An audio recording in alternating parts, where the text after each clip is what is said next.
Hi dear students, in this video I am going to discuss about the brain stem. So it is the part of the brain. So the brain has divided in three parts, that are the first one is forebrain, second one is midbrain and third one is hindbrain. So previous class we have seen about forebrain and where it is consists, or in forebrain what are the parts are present and where this situated in the brain. That thing we came to know in previous class. And next thing is about midbrain, also we have seen in the previous class. And in midbrain what are the parts are consist and where it is situated and those parts of the size and the functions we have seen in the previous class. So now I am going to explain about the brain stem. So we will see. So this topic is the chapter of nervous system and subject is anatomy and physiology for GNM first year students. So now we will see the in nervous system chapter, the brain and cranial nerves part I am going to discuss. So in the brain and cranial nerves already we have seen about the brain, structure of the brain and its parts and its functions we have seen in the previous class. So in the brain also three parts is there, that are the forebrain, midbrain, hindbrain. So we have seen about the forebrain, midbrain and hindbrain. So I am going to discuss about the brain stem. So this brain stem is the part of the brain. So we will see where this brain stem is present in the brain and where it is situated in the brain and what are the parts it is consist and what are those functions. Now we will see. So the brain stem is consists of the medulla oblongata. So the brain stem is the part of the brain and it is consists of the medulla oblongata and pons and midbrain. So the brain stem is consists of the medulla oblongata and pons and midbrain. So it is consists of the midbrain. So we have seen already in the previous class about the midbrain. So in the brain stem it is consist the midbrain. So the brain stem is consist of the medulla oblongata and pons and midbrain. And next thing is the brain stem controls the reflexes and automatic function. So the brain, what is the function of the brain stem? It controls the reflexes and automatic function. So the brain stem, it controls the reflexes and it is doing the automatic function. So what are those automatic functions, such as heart rate and blood pressure?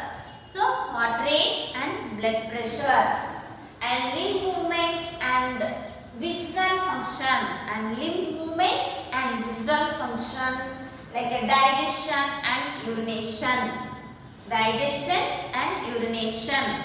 So this is the brain stem. So brain stem means it is nothing but it is the part of the brain and it is consist of the medulla oblongata, pons and midbrain, and it is control of the reflexes.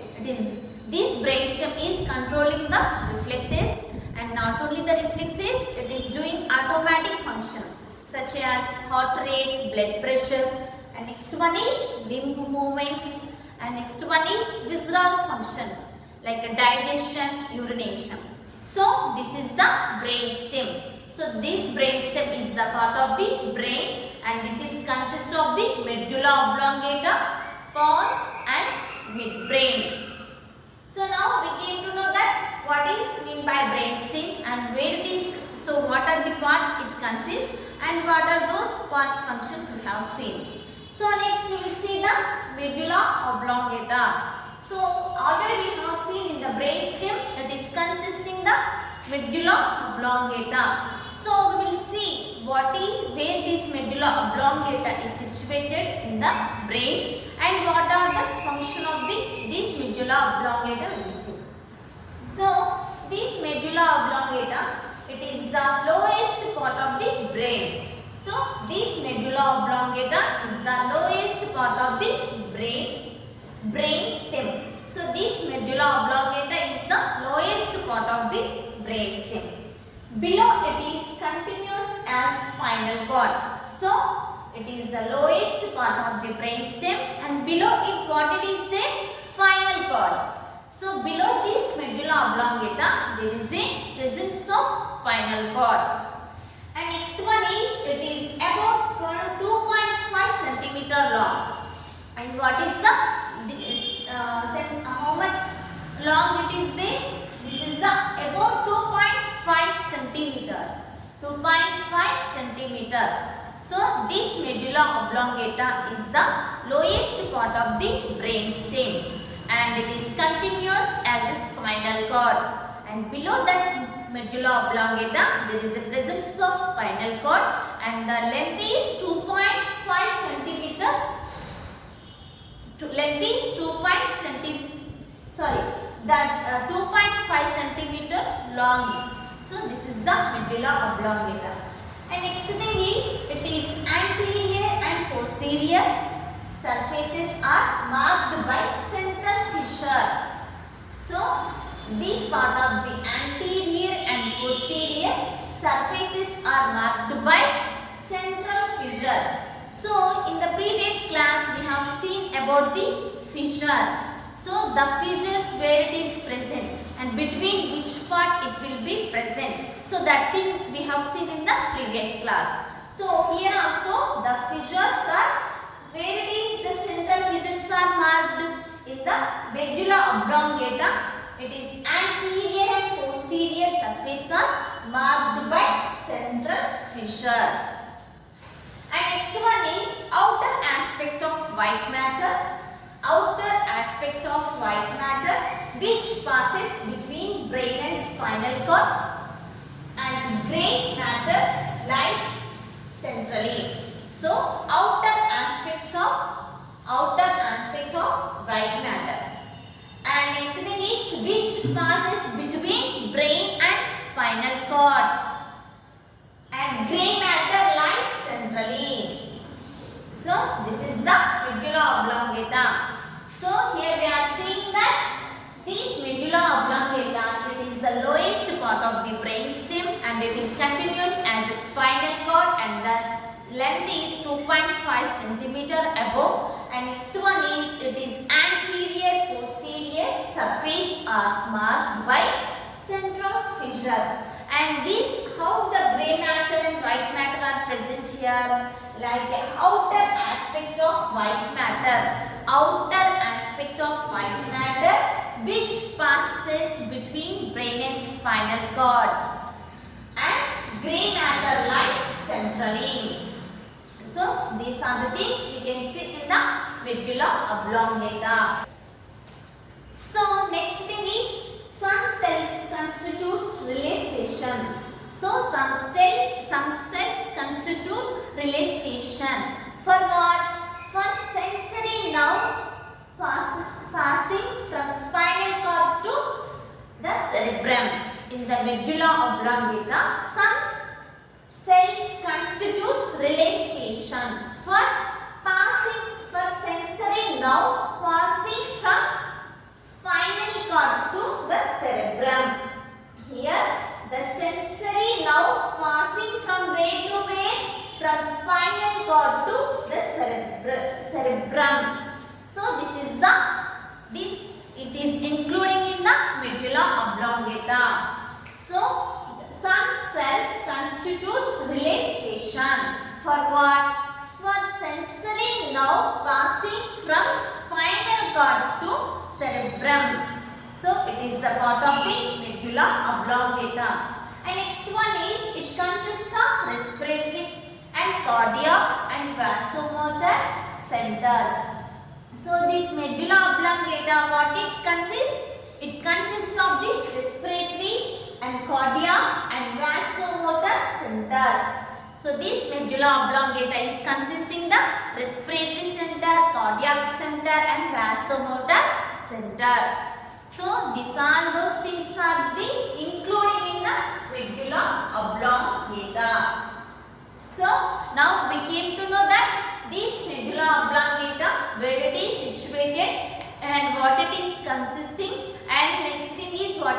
size of this, and next what is the function of this, now we came to know. So next we will see the functions. So this medulla oblongata functions. So the respiratory center and vasomotor center, and next thing is deglutition center.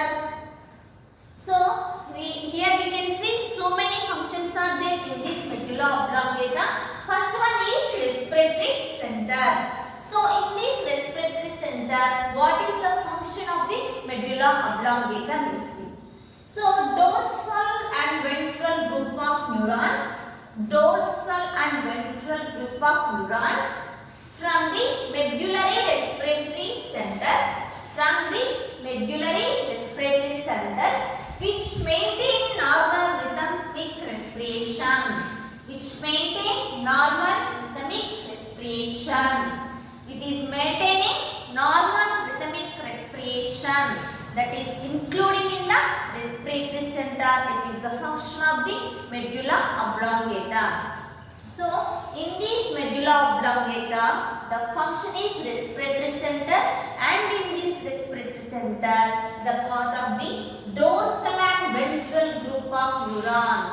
Dorsal and ventral group of neurons from the medullary respiratory centers, which maintain normal rhythmic respiration. So it is the first function of the medulla oblongata, respiratory center. So by name itself we can understand that it is the function for respiratory center, and it is maintaining the respiration. So in the human body, it is maintaining the rhythmic respiration. So next function is vasomotor center. So what is mean by vasomotor center? It controls the blood pressure and heart rate. So the vasomotor, it is controlling the blood pressure and heart rate. So it is the second function of the medulla oblongata. So it is controlling the blood pressure and heart rate. It is the function of the medulla oblongata. So next one is deglutition center. So deglutition center. So what it means? It regulates the pharyngeal and esophageal stages at deglution. It regulates in the pharyngeal and esophageal stages of deglution. So the deglution center means that it is the regulating the pharyngeal and esophageal stages of deglution. So this is the third function of the medulla oblongata. It is the third function of the medulla oblongata. So now we have seen that the three functions are present in this medulla oblongata. Not only these three, there are other things also is there. That thing we will see in later. But first thing is, the first function is respiratory center. By name itself you can understand that it is the maintaining rhythmic respiration. And second one is the vasomotor center. It is nothing but here it is maintaining about the blood pressure and heart rate. And whereas come for deglution center, it regulates the pharyngeal and esophageal stages of deglution. So these three are the functions of medulla oblongata. So now we came to know that where this medulla oblongata is present in the brain, and under that medulla oblongata what it is consisting and what are the size of it, that thing now we came to know. And next thing is about the functions we came to know. So next we will see the another functions of medulla oblongata.